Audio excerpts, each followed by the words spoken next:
Gaur egintzaldio duko historiako eta horrekin dago esuko gero. Bera, Ibarra da, eta historialaria da. Itzeiko Bigarren Errepublikak Ibarren izan zuten ezaugarriak eta Gerra Zibilaren eskuburua azalduko dugu. Bigarren Errepublikak zergatik da famatu bai Ibarra? Bombardeo bat. Bombardeo bat gauzean. Zeoze bat, ideia batzuak Jesusen kristan azaldu eta sakotu dugu. Zuen jakintza horretan, bale? Eta hau bezei bai, berak iragatzen dut eta bezei. Egon, isirik, asko zarie eta berriketan azten bazarie ez da ezer entzuten. Batez eta mikrofonikera egiten isirik egon, bezei. Bale, zunean. Bale, eskerrik asko Gorka. Bueno, egunon. Normalean, horrelako itxaldizetan esaten dut, eskerrik asko tortxagatik, zeui ez dizuete hori esango, bezero kautiboa zaretelako, nahi eta nahi ez egon behar zarete, orduan, tarte horretan, oso laburra daukagu eta oso zaila izango da hain intensoak izan ziren urteak azaltzia. Gorkak galdetu denean, Republika zergaitz izan, bateron batek esan dau bombardak eta ez dakiz zer, bueno, gogora, etortzen zaigu normalian, urte hurrena, apiraren 14 nahi zuzen ere, Estatu osoan, Espainia osoan, Eibarren aldarrikatu zen Bigarren Errepublikia. Beste guztien aurretik, eta horregaitzik, nik esango nuke, gure nortasun bereziak direla eta askotan aipatzen digute, bueno, eibartarrak, nola esango zenukete laburbilduta hiru hitzetan, hiru esaldietan, zergaitzi gara ezagunak, hemendik kanpo. Dudabarik, zein da gure hitz representatiboena? Armak, ez da? Armaginak. Industria, horrekin lotuta, ez da? Ondo, bat nator horrekin. Bestetik, futbol taldia, ez da? Ez da oso normala, bataz beste, Eibarre dauka estatu osoan, biztanleak ikusita usteo dala 280 pikoko herrisa. Hau da, hartzen dezu, Estatuko Madrida handiena, erakizen juten zara, eta hausnarketa hori esan ondoren, esaten duzu, bueno, lehengo taldean 20 talde daude, bigarrenean 22, ez dakiz zer, nun egongo ginateke, hauskalu nun, ez da? Hartu parekoak, esate baterako, arrasate, gu daukaten pareko biztanlerik, ero olakoak nun dauden eta nun gaude, ez da? Oso ezaguna gara horregaitzik, ez da? Nolabait esateko, izan da, buke insignia bat definituko nuke bezala, ez da? Eta bestetik, Errepublikaren aldarrikapena dala eta, 31koa. Zue joaten bazarete, Wikipedia eroden tokira, behin eta berriz azalduko da aipamen historikori, eta, bueno, horri buruz hitz egingo dugu gaur. Baina, hori ulertzeko,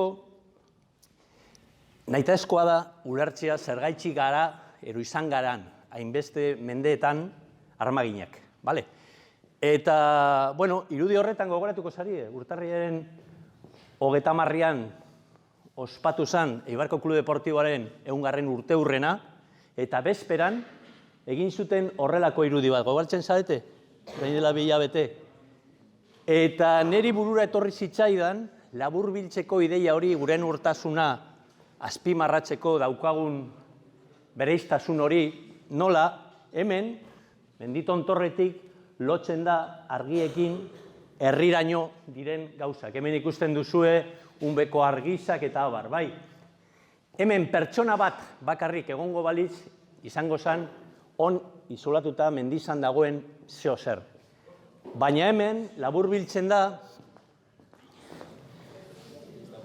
gure nortasun marka hori, esan nahi dut, denon artean, aman komunean, lortutako fruitu bat. Hori ikusten duzue, Gorka, astu zaigu, zera puntero ezakit.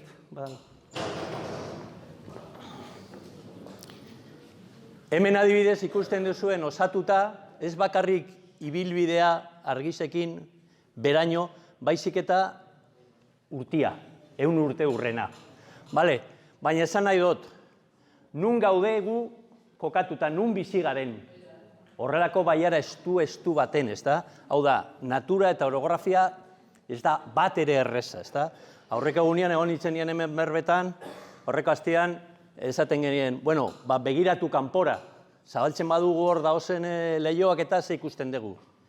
Horrelako mendizak, aldapatsuak, kriston aldaparak, eta gero erdiz Antartian hori mosten, zeharkatzen ibaitxo bat, ezta? Ego izenekoa. Bale? Askotan esaten dabe, eibartarrak garela oso arruak, ezta? Bilbo bezalakoa, baina oso arru. Ni askotan brometan esaten dut, bere momentuan jarri ziotenian ibaiari izena, oso zuzenak izan zirela, ze izena da ego, gure egoa. Bale? Zein da Eibarren dagoen leku zabalena? Donde se pierde la vista en el horizonte. Nun? Nun? Untxaga plaza.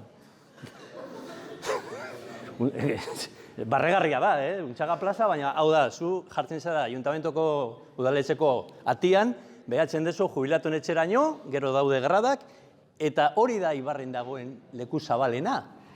Gainontzeko guztia daoz, etxe batetik bestera hor, leku estuak, aldapatxoak, ez dakiz zer. Bueno, horre badauka zer ikusirik, ulertzeko hobeto gure armagintzaren historia zerekin dago lotuta. Esan nahi dut. Lehengo albistea armaren ekoizpena dala eta dira 1980 urtekoak. Bai, nun Medinazeliko dukea enkargatu zuen Eibarko armaginei armen ekoizpen bat. Eta zergaitzik izan zen hemen. Esate baterako, hemen zeuden baldintza naturalak, hau da, oian morduak, zuhaitz morduak, eta errekak. Oso aldapatsuak, hau da, oso bizkorrak, eta horrekin batera, leku egokiena zen, burdinolak sortzeko. Burdinola dira ferreriak, hau da, fabrikazion de hierro.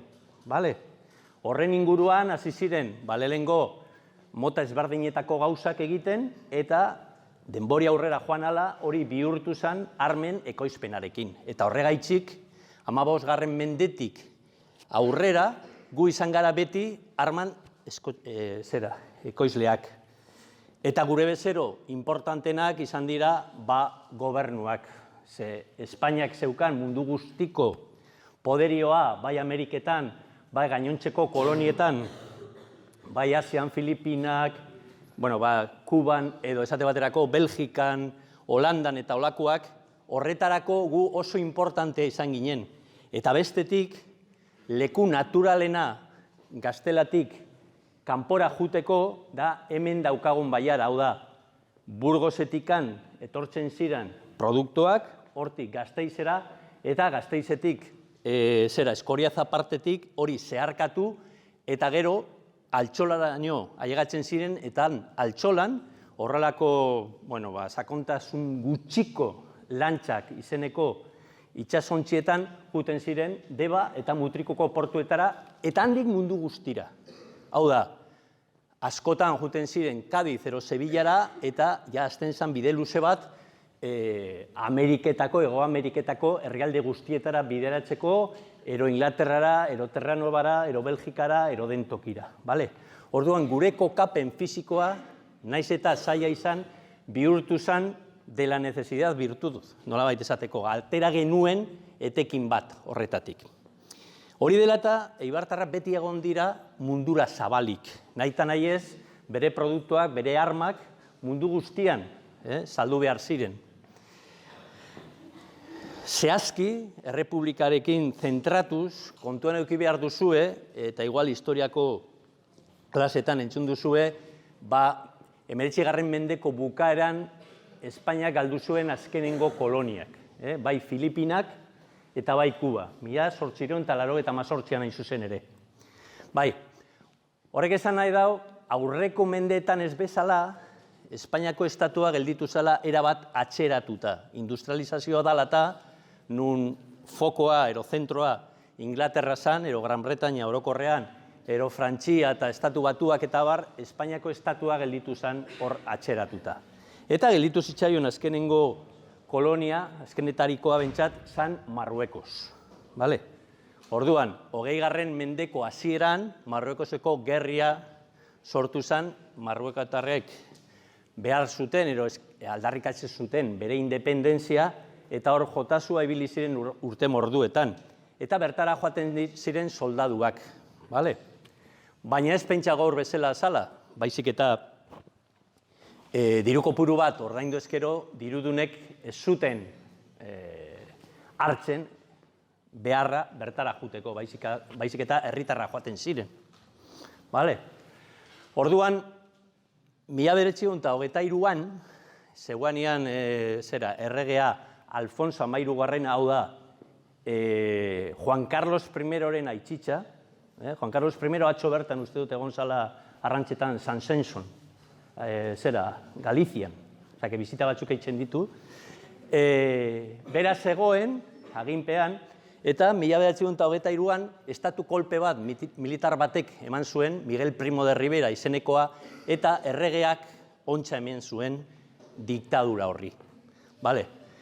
Denbori aurrera joan ala, kontuan hartu behar duzu, eta hori ere, seguramente, entzunda daukazuen, 1929an, Nueva Yorken burtsako kraka egon zen, hau da, krisialdi ekonomikoa, la crisis del 29, munduko ekonomia guztia hankaz gora gelditu zala. Orduan, ez zegoen beste remediorik, eta horren bitartez, 1930an, Primo de Riverak dimititu egin zuen. Erregearen kasuan, kolokan gelditu zen. Alde batetikan, egoera ekonomikoa dalata, bestetik, bere egoera pertsonala, bere harreman pertsonalak, nahiko izkan bilatsuak ziren, eta bestetik, bera zeukan interes ekonomikoak, komisioen bitartez eta gauza morduan nastatzen ziren hor. Hori dela eta, 1931an, apirilaren 12an hain zuzen ere, deitu zuten hauteskunde municipalak izateko. Naiz eta hauteskunde municipalak izan, denontzako denoz zeuten errealitatearen zentsu hori, esateko benetazko galderia, kolokan zegoena zen, monarkiarekin jarraitzea, errepublika bat jartzia. Orduan, ez da gaur egun bezala, nun izten dute hauteskunde egunean, atxaldeko 8etan eta handik urte batzuetara badaukagu zehazki 180 ez dakiz zenbatuta botuak ez dakiz zer, garaian gauzak ez ziren horrela.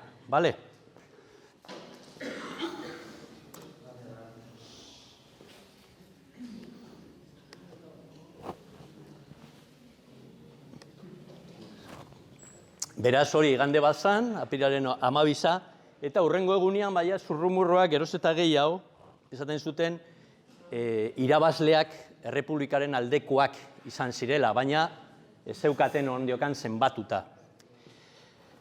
Egun senti horretan, apirilaren 14an, Donostitik etorri ziren mezulari batzuk esateko Ibarko zinegotzi berriei adi egoteko gauza prestatzeko, seguramente gauzak aldatuko ziren erabat.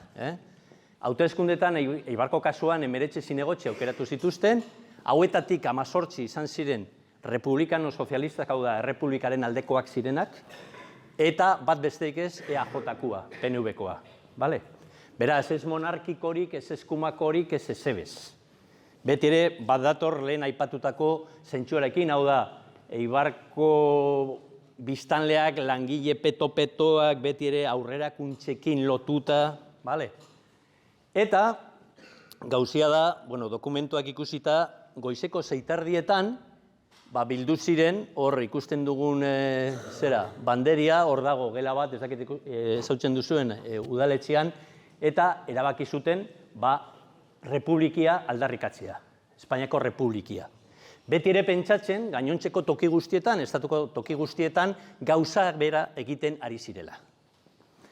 Bere harridurarako, goizeko 8:00 hasi ziren Ardanzako tren geltokira ailegatzen trenak, bai Bilbotikan eta bai Donostitikan, eta uren ustetan izenburuak izango ziren, pues la república se ha proclamado en España, ez da albisterik ez, zero albisteak. Orduan, oso kezkatuta deitu zuten Donostira eta mesulari horrekin, Eibarren egon zen mesulariarekin hitz egin zuten esateko, barrituta gaude ze pasatzen da hemen, ez dago albisterik. Eta tipoa oso bildurtuta gelditu zen esanez, hor badaude bersio batzuk oso ezberdinak, alde batetikan itxuria, ero dirudinez, esan zion tipoak, yo os he dicho que vayáis preparando la república, no proclamando la república. Beraz, hau da, irudi bat, goizeko 7:10 gutxikoa, jende guztia dago hor ospatzen, errepublika etorri dela eta hori jakin bezain pronto, etxera erabat bildurtuta joan ziren. Eta hor aipamen bat gustatuko litzaidake itxea. Gaur egungo ikuspegitik oso zaila izango zaigu ulertzea zer zan errepublika eurentzako. Egun, beti gabiz, estatu mailan, PSOE ero PP irabaziko du. Ero Euskal Herri mailan, EAJ ero Bilduk irabaziko du, ez dakiz zer. Baina tartian, gutxi gora bera aldiak ez dira oso ondizak. Honetan ostera, kontuan hartu behar duzue, ikuspuntu horretatik, aipamen batzuk, besteak beste, biztanleen erdia baino gehiago ez zeukaten eskubiderik boto emateko. Hau da, emakumen eskubide guztiak ukatuta zeuden. Horrela, gezurra dirudi, 100 urte baino gutxiago pasau dira, emakumeek ez zuten eskubiderik botoa emateko. Bestetik, gizonezkoen artean, 23 urtetik gora, eta beti ere, botoa emateko momentuan, adierazin behar zen botere ekonomiko bat. Hau da, guztiek ezin zuten botoa eman. Hori lotuta, esan nahi dut, emaitzak ere baldintzatuta joaten zirela boteren aldekoak. Eta ni laburtuko nuke esaldi baten. Jendearen ustetan pasatu zirela zuek hobeto ulertzeko lelo batekin de súbditos a ciudadanos. Hau da, herritarren eskubideak gaur egun normaltasun guztiarekin ikusten dugun eskubideak garai horretan ez zeuden. Eta hori oso importantia zen. Bueno, hemen ikusten duzu, ezta? Guridiko etxeak adibidez eraikitzen dauzela, Toribio Etxeberriako etxeak hemen dago heladeria eta olakoak, ikusten duzue? Bale. Bueno, eta erreparatu gauza batekin. Ze ordu da? Ze ordu da? 10:00 ez? Zein? Ez. A ver, kamaradas, 18 bat urte daukazue. 18, 17 bat urte. Bider 360 piko egun, badakit oporretara joaten zaretela. Bizi zarete Ibarren, milaka eta milaka, esnatu zarete Ibarren, normalean milaka eta milaka egun. Nondik irtetzen da eguzkia? Ze ordu da? Goizia da, larratsaldia da.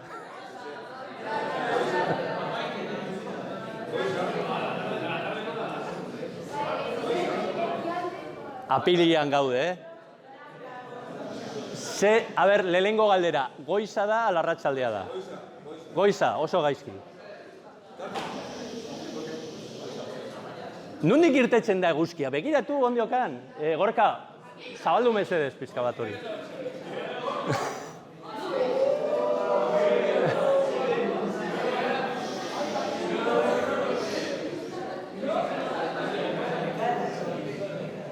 A ber, hausnartu. Gauza bada begiratzea eta bestia da ikustea. Zue begiratzen duzue, baina ez dozu ikurtz. Eguzkia baldin badago, hor daozen etxeetan, eta gero erlojua. Ostea. 5:10 gutxi. 5:10 gutxi, atxaldeko 5:10 gutxi. Eta zergaitzi jarri dut irudi hori. Adierazteko lehen esandakua. Nola, harrituta gelditu ziren eta bakarrak izan zirela, joan ziren Guardia Zibilen kuartelera abisatzera eta Guardia Zibilek ez ziren irten kalera. Hori zapaltzeko. Baina ondorengo orduetan, hiri handizetan, Madriden, Bilbon, Sevillan, Zaragozan, Valentzian eta horrelako tokietan Eibarren egin zuten, aldarrikapen berbera egin zuten. Hala eta guztiz ere, Eibar pasatu zen historiara estatuko lehengo lekua izateagatik aldarrikatzen republika. Hankasartza batengatik izan zala, akaso bai, baina ni askotan esaten duen, baina hori ez zan sortu Madrilgo Serrano auzoan esate baterako, badakizue zer dan, ezta? Ero Barcelonako Paseo de Gracian. Hemen, kontzientzia eta implikazio, langileen implikazioa errepublikarekin eta monarkiaren kontrakoa nabarmena zan. Bale, orduan, kasu honetan, zuhiltzaileen eskilara jarri zuen, eta hor dago tipo bat, brigadako, ayuntamentuko brigadakoa, plaki aldatzen zelen, untxagako izena zan, Plaza de Alfonso XIII. Bai, erregaren oroimenez. Eta, momentu horretan aldatzen ari da, ipintzeko Plaza de la República. Bale, lehen esan dakua, guridiko arkupeak eta, seguramente ezagun egingo zaizu, ez da? Horri biltzen zarete behin baino gehiagotan, pentsatzen dut. Bale, bueno, pasaiz hori dala eta, handik aste batzuetara, Espainiako gobernuak argitaratu zuen izendapen bat Eibar hiria izendatzeko. Errepublikaren implikazioa dela eta aurretik izan ginen La Villa de Eibar. Bale? Eta hori dela eta izendatu zuten Eibarko hiria. Eta hemen dago alkatia esate baterako, ero sozialisten agintaria Indalecio Prieto, eta hemen igual ezagun egingo zaizue pelikula baten bitartez Miguel de Unamuno filosofoa. Ikusita daukazue Mientras dure la guerra izeneko pelikulia? Bai? Bano.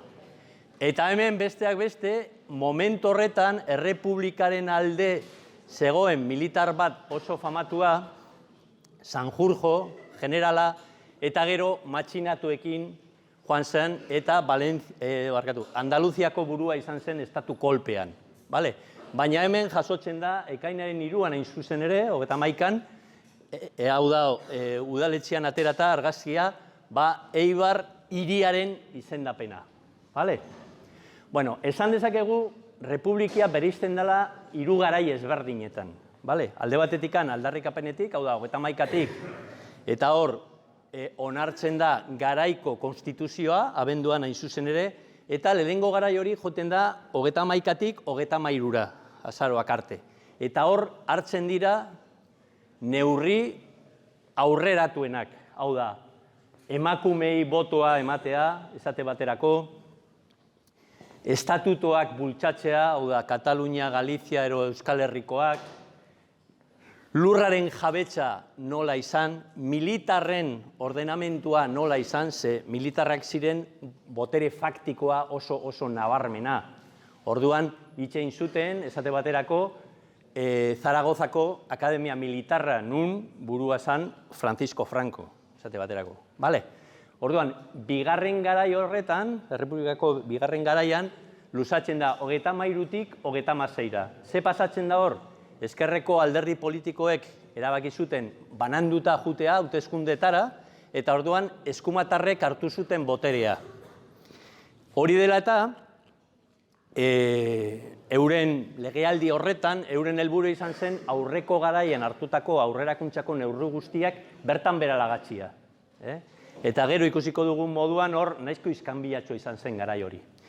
Eta azkenengo garaia izan zen 36tik otsailetik aurrera, berriro sortu zen ezkerreko alderdi politiko guztien aldea, errepublikaren aldekoak zirenak, koalizio bat Frente Popular izenekoak, eta zoritxarrez handi gutxira, Uztailaren 18an hain zuzen ere, estatu kolpe bat hasi zen eta hortik aurrera gerria. Bueno, gauzia da, 32an, Errepublikako presidentia, Errepublikako presidentia Niceto Alcalá Zamora Eibarrera etorri zala. Eta zergaitzik Eibarrera? Bueno, bera etorri zan Donostira sinatzeko historia guztian zehar egondan Kataluniako estatutua.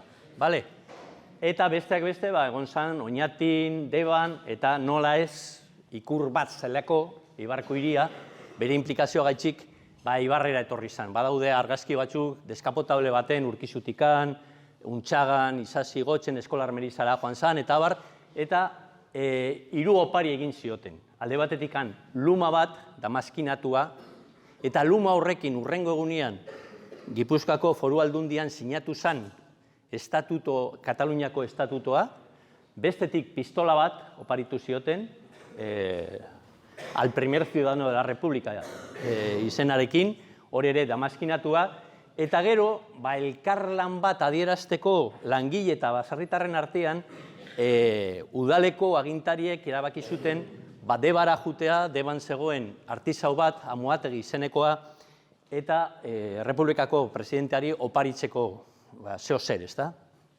Oroigarri bat. Orduan, hartu zuten erabakiza, eta euskeraz hitz egiten ari ziren, eta debakoak galdetu zion, eta nola deitzen da, zer deitzuko da, Alkala Zamora mutil. Eta horrela gelditu zen historia guztirako, ikusten duzuen moduan, gora-gora Alkala Zamora, baina ez Zetaz, baizik eta ez, bale? Bueno, hemen, seguramente behin baino gehiagotan ikusi izan duzue, interneten, Facebooken, Instagramen, den tokizan, azaltzen da, lehenbiziko aldiz nun Espainiako estatuan emakumeek botoa eman zuten. Eta beti ere adierazten da, hau da Eibarko udaletxea. Hauek andra guztiak eta gizonezkoak eta danak identifikatuta daukagu, eta andrak etorri ziren hor gainean dagoen, Aginagako auzoa badakizu non dagoen, Izua parian, azpian. Bertan emandakoak, baina lehen esan dizuet gure ikuspegitik, gaur egun ikuspegitik, txorrada bat ematen du, emakume bat botua ematen ikustea, ezta? Garai horretan, esan horrela izan. Inundik inora, oso importantea zen horrelako aipamen bat izatia. Bale? Bueno, denbori aurrera joan ala, lehen aipatutakoa kontuan hartu, krisialdi ekonomikoa oso sakona zala, baina mundu osoan. Eta hori da, arrazoia, lehengo munduko gerra bukatu ostian, badakizue, bukatu zela 1918an, herrialdeek egin zuten izan zen armen kontrola, salmentaren kontrola, salmentaren kontrola neurtzea, bale? Eta besteak beste arantzelak ipintzea. Arantzelak badakizue zer dan? Arantzelak dira, impostu ekonomikoak zure industria, zure bertako industria babesteko, esate baterako, adibide batekin. Txinoek saltzen badute hemen Espainian oso merkia, gobernua jartzen du tasa bat, impuesto bat, parekatzeko ero pizka bat gerturatzeko hemen ekoizten diren produktuekin. Bestela hemengo enpresak pikutara doiaz. Bale? Hori bere neurri zan, pasau zan Eibarko kasuan. Hau da, gu beti izan gara Eibarko txinuak, esan nahi dut. Hartzen genuen Amerikatik, Belgikatik, Frantziatik, Gran Bretañatik egindako arma guztiak hartu eta gure jakindura, jende guztia zeuan hor armen ekoizpenaren inguruan lana hitzen. Orduan hartu, soltau dana, egokitu eta begiratu nola merkatu dezakegun antzeko arma bat egiteko, baina askoz merkeagoa. Bai? Bueno, orduan, aiagotasun momentu bat, nun ezin ziren lehen bezala armakain errez saldu. Eta, klaro, makinizatuta zegoen produktu armetan, zehor zeuden arma motxak, hau da pistolak, ero eskopetak, bale? Orduan, eskopetak egiteko momentuan, bazegoen aurreratuta makinazioa, eta azken finean, egon ziren pausoka lehengo tartekatzen ekoizpena, armak eta beste produktu bat, eta gero joan ziren baztertzen armak, ikusita arrakastatxo izan zala postua, baina esate baterako bizikleten ekoizpena. Zer da bizikleta bat? Kuadroa zer da? 3 kanoi lotuta. Bai? Ikusten baduzue barrutik zulatuta den kuadroa, bizikleta baten kuadroa, orduan, ikusita zelako jakindura zeukaten eta zemotateko makina zeuden eta bar, jo zuten Frantzian dagoen Sandetien izeneko hirira nun ekoizten zituzten bizikletak eta bar, eta kaso horretan GACA, ezaguna etzen zaizu, emarkia, BH, Basic Hermanos, ero ezagunena Orbea, hasi ziren bizikletak egiten. Den aipatutako bezala, beti ere partekatzen hasieran armekin, eta gero ikusita arrakastatxo izan zala apostua, baina joan ziren baztertzen. Baina hori izan zen, pizka bat zailtasunen aurrian eduki zuten aukeria, aurrera jotzeko. Bale? Bueno, lehen esan dakua, hirugarai horretan, nun 33-tik 36-ra eskumatarrek hartu zuten boterea, hemen iraultza bat egon zen. Askotan, estatu mailan ezautzen da la Revolución de Asturias del 34. Igual ezaguna ingo zaizue, baina Ibarko kasuan ere, eragin oso handiz auki zuen. Ze, euren ustetan, errepublikaren ispiritua nolabait esateko kolokan zegoen. Aurrerakuntza guztiak eskumatarrek nahi zuten bertan bera lagatzea, atzeratzea eta legetik kanpo gelditzea. Orduan, hemengo langileek erabaki zuten, estatu guztian bezala, kalera irtetzea. Egun horretan, urriaren 5-an hain zuzen ere, 7 lagun hil ziren, hemengo kasuan Eibarren. Eta irudi honetan ikusten dugu, hau da, Kalbetoitik datozen, hau da, jubilatuen etxea, hau da, Txantxazelai aldia dagoena, untxaga, eta hau da, beste aldia, udaletxea dagoena. Eta hau, zeharkatzen duen errepidea, karreteria. Hemen egongo zan txokoko, eskina eta gutxi gora bera, kokatzen gara, ezta, nun gauden. Orduan, zapalduta izan zen iraultza hori, eta hurrengo hilabetetan 200 eta piko lagun atxilotuta gelditu ziren epaiketaren zain, Iruñako kartzelan. 7 pertsona hil zirelako. Hemen ikus dezakegu Urkiko kanposantua, zementerio de Urki, bai, egun dagoen tokian zegoen, eta eskutatutako, granadak azaldutakuak. Kuriosoa da, baina badakizu ezelan jarri zuten izena granada hauei, JK. Izena ez da hain barriza, Bere momentuan, eurek artesanalki egindako bombak, botatzeko, eskuz botatzeko eta bar, hauek lortu zuten bertan izatea. Eta hemen dago beste adibide bat, Alfa, badakizue Alfa gaur egun Korte Ingleseuan toki onduan, zegoela, gaur egun apurtxo bat atxerago, amaina parian dago, eta hemen ikus dezakegu, ejerzitoa ere, Eibar guztia zeukan hartuta, zapaltzeko 34ko iraultza hori.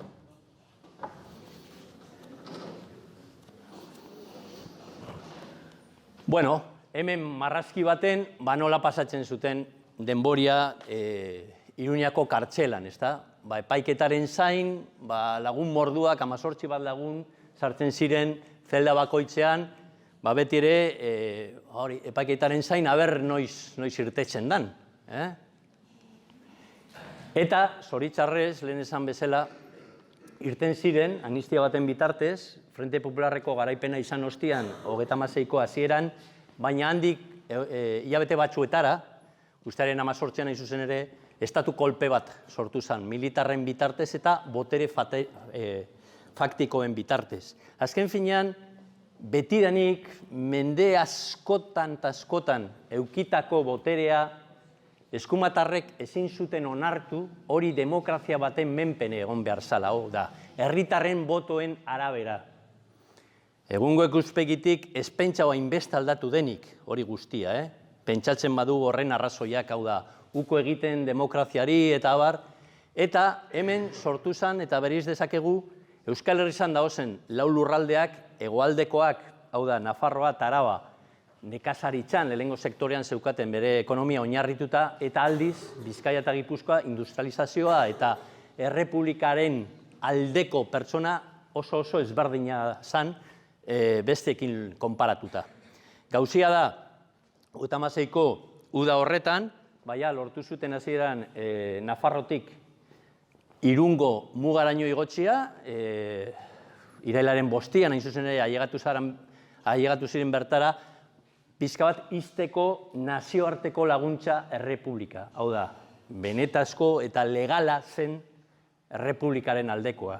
Azken finean ezin dugu ahaztu demokraziaren kontra izan zela estatu kolpe hori. Urrengo asteetan joan ziren Gipuzkoa guztia zeharkatzen, poderio militarren bitartez, eta hemen ikus dezakegu nola 7 hilabetetan frontea, marra potolo horren bitartez ikus dezakegu, nola gelditu zen. Hau da, 36ko irailaren bukaeratik, 37ko apirilaren 26 arte, Ibarko kasuan, hain zuzen ere, hemen frontea gelditu zen. Inguruko mendi ia guztietatik, hau da, Karakate, Arrate eta hori, bateriekin egunero botatzen zituzten kainonazoak, egunero. Eta tarte horretan, egon ziren 29 eraso, hegazkinetatik.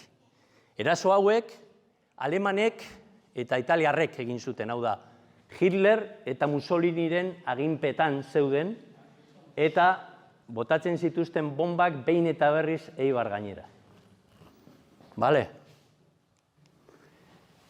Hemendik ikus dezakegu Karakate menditontorretik botatako kainonazoak ikusten duzu Arrateko elizia, ezta? Beraiki zuten, gerra ostian, por supuesto, gaur egun ezautzen dugun bezala, baina ikus dezakegu nola Kulunpizetara dagoen aldera, Karakatetik zetorren, nola erabat txikituta gelditu zan dana. Eta, gauzia da, Arrate galdu ostian, hemengo defendatzaileak erabaki zuten Akondiako parte horretara. Akondia ezautzen duzu, ez da, Mendiza? Kalamua inguru horretan da ona. Bale, beraz, hor egon ziren, lehen esandako 7 hilabete. Hemen, menditontorrean matxinatuak, hau da, estatu kolpeko, hemen ikusten dugu Kalamua, Arrateko bidea, Usasako bidea, eta abar, eta hemen, kontuan hartu hemendik horra, gertu dagoen tokia, 82 metro besterik ez zeudela. Hau da, bomba botatzen ziren askotan eskuz. Karo, hor ezin zuten abioiak parte hartu, zergaitzik. Ezautzen duzue konzepto bat fuego amigo izenekoa, hau da, ezin da bereiztu, ni botatzen badut bomba bat, hain gertu daudenez, gure aldekoak igual eurei botako diet. Orduan, hemen sortu zen gaur egun joaten bazarie, hemen dago tunel asterisko horrekin, hemengo defendatzaileek, republikanuak egin zuten tunel bat eta asmoa zen onaino zulatzea eta gero lehertzeko. Tunel hori, esaten dizu, gaur egun bertan dago, 32 metroko luzera dauka, ezien eman denboria bukatzeko, eta abioiak eta sumatu zuten zeo zer zeudela. Era berean, joaten bazarete bertara handago, nido da metraiodoras bat. Hau da, tronera batekin bertatik tirokatzeko. Bale? Hau da, irudi bat, Kalamuakoa, lubaki baten, lubaki da trintxera bat. Nola bizi izan zuten, hau da, beti adi egon, bateron bat, zetorren Akondiako menditontorretik tirokatzeko, eta hori izan bizi modua. Bale? Eta hemen ikus dezakegu, azkenengo erasaldia Ibarrera, hau da, 37ko apirilaren 24an eta 25an, hasieran bateron batek aipatu da hor, bombardaketak. Zuek ikusten duzue San Andreseko kanpantorrea, hau da, Ipurua partean, hemen aldatze, gu gaude hemen, une honetan, gutxi gora bera, hau izango zen, Legarre, Mekola eta inguru guzti hori, eta hau erdialdea, Izazi eta hori guztia. Zue pentsau, nolako bombardaketak egon ziren. Kontuan hartu, badaukagu alemanek atera zuten egun horretako partea, nun bombak ziren 50 eta 100 kilokoak. Hau da, bomba batekin, 4 pisoko etxe bat goitxi bera apurtzen zuen, jota pikutara zijoen. Eta gainera ziren askotan bombaz incendiarias izenekoa. Hau da, ez bakarri leherketa, baizik eta horren ondorioa zen dana inguru guztia erreitzen zala. Hau da, behin, jauziezkero etxe baten inguru guzti hori erabat apurtuta, txikituta eta erreta gelditzen zala. Bale, orduan, 7.200 kiloko bomba bota zuten egun horretan Eibar gainetik. Tela marinera, Lehenbiziko aldiz, historia militarrean erabili izan bombardeoen alfombra izeneko taktika bat, eta hori esan nahi dut, abioiak, kasu honetan, italianoak izan ziren. Naiz eta gintariak alemanak izan, exekuzioa italianoena izan zen. Paraleloan jartzen ziren eskuadrilla guztia, abioien eskuadrillak, eta poseketari gabe, bederatxin bat metrotan alturan, zeurko daka lehen ikusitakoa, altuena da Eibarkoa, 781 metro, pizka bat gainetik, eta poseketari gabe, joaten ziren Eibar guztia, bumba, bumba, bumba, bumba, bumba, bomba botatzen, txikitu arte, txikitu arte, txikitu arte, eta erretxe.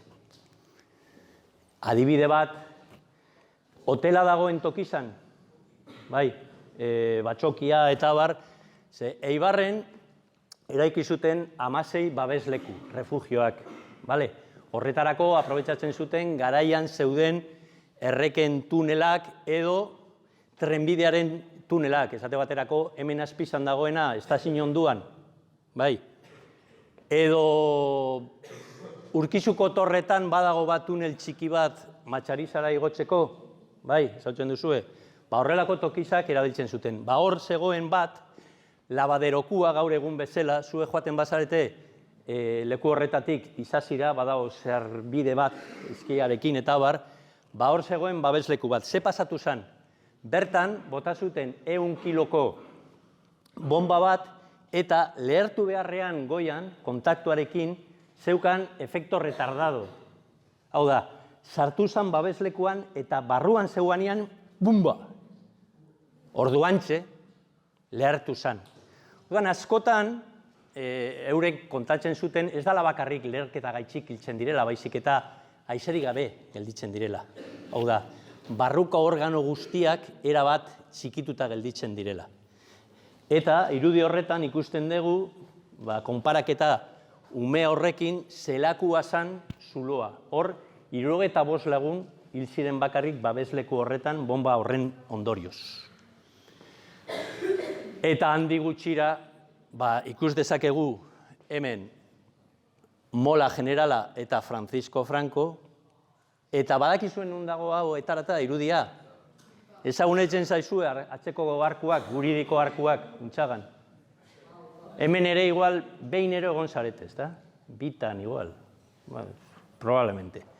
Bueno, ona etorri zan, beti ere jakinda Eibarko ikur hori bere implikazioa errepublikarekin oso handia zala eta troparen molarenentzat oso importantea dela. Hemen ikus dezakegu irudi orokor baten nola gelditu zen Eibar guztia. Urkiko kanposantua gaur egun etxe zinguratuta dago. Urki, gero hemen egongo zen Ubitza eta hori guztia, baina garai horretan zuen pentsau, hau izango zen Mekola, hartu referentzia moduan kanpantorrea.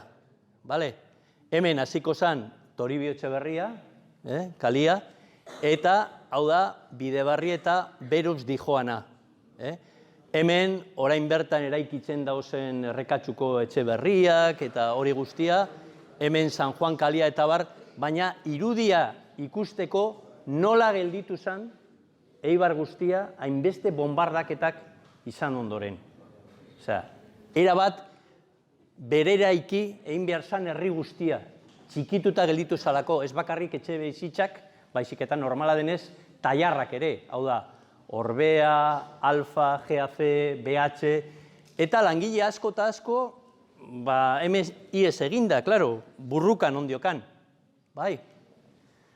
Hau da, adibide bat ikusteko, urrengo urteetan, hamarkadetan, zelan joan ziren, beraikitzen, ikus dezakegu adibidez, igual ez duzu erreparatu, berriro hartuko dugu referentzia moduan, San Andreseko kanpantorrea, beko parte hau da, sakristian dagoen tokian, kokatzen zaet, ezta?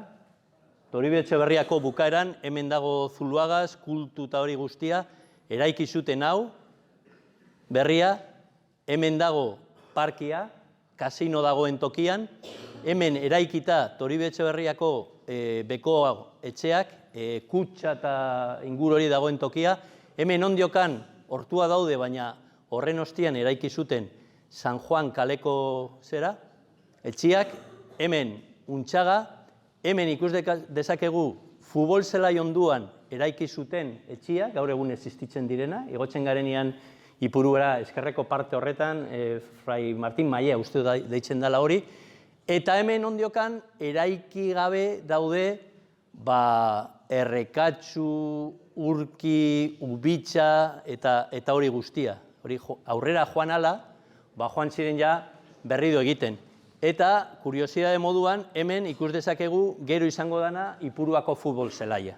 Badakizue, futbol zelaia esala existitzen, 1957an inauguratu zen, eta zergaitzi bertan, klaro, behin eta berriz aipatu du, segidoan bukatzen dut, aipatu dugu zelako aldaparak eta Ipuruako gaur egun futbol zelaia dena, erabili izan, gerraren, bombardaketaren, aztarna guztiak, ondore guztiak, bertara biltzeko. Pilatu ondoren, hartu zuen altura bat, eta hor, eraiki genuen, Eibarren daukagun futbol zelaia. Eta ja azkena, joaten bazarete gaur egun, ontxe bertan, bukatu ostian, eguardi partian, untxagara ikus dezakezue, udaletxean dauden zutabean, arrasto morduak, bai tiroak, ondiokan bainak eta daba, metaleskoak sartuta daude, zuluan, eta bai bombardaketak, granadak eta abar. Fatxada guztiaz, inpaktuz beteta dago. Eta ja bukatzeko bakarrik hausnarketa bat. Bueno, izan naiteke friki bat, bota digu kriston txapia, gauza bat erreparatu. Garai horretan, errepublikaren alde irten ziren pertsonak, andrak, zein gizonezkoak, 18 bat urte zituzten, joan zirenean gerrara, zuen parekoak persona ziren. Euren ustetan ezinezkoa zen, hainbeste bizimoduan nola aldatu, eskolan nago, lalian nago, eta hurrengo egunean hartzen dut arma bat, eta gerrara nijoa. Ni beti, pentsatu izan dut, ez nuela ezagutu behar gerra bat nire bizitzan. Azkenean esaten duzu, jode, gizakiak, milaka eta milaka eta milaka urteak pasau dira, belaunaldi mordua pasau dira hor, eta denek ezagutu dute gerra bat gutxienez, gogorragoa, txikiagoa eta abar. Gu ez bezala, nire ama, nire aitza eta bai, baina zuen aitza eta ama seguramente ez dute, ezagute, ez da nik ere. Gaur egon nahi zona etorri baino lehen hau, egunkariak interneten irakurtzen eta bildurtuta gelditu naiz. Osea, Errusiako presidente berria lelo baten esaten du, 3. munduko gerra urrats batera dago. Eta aldemeneko albistea da, Estatu Batuetako hautagaitza eta akaso presidentea izango dena Trump. Hain zuzen ere, nik ez badot irabazten, odola zabalduko da mundu osoan. Hau da, espentsau, hau, antxinako ipuin bat dala, zuek ere protagonista zarete eta denon eskutan dago, beren neurrizan izan arren, horrelako gorrotaren egoera geldiraztea. Ez nuen nahi horrelako mezu eskorra botatzea, baina pentsatzen dut gaudela momentu baten oso importantean. Zandu zaitezte, eskerrik asko.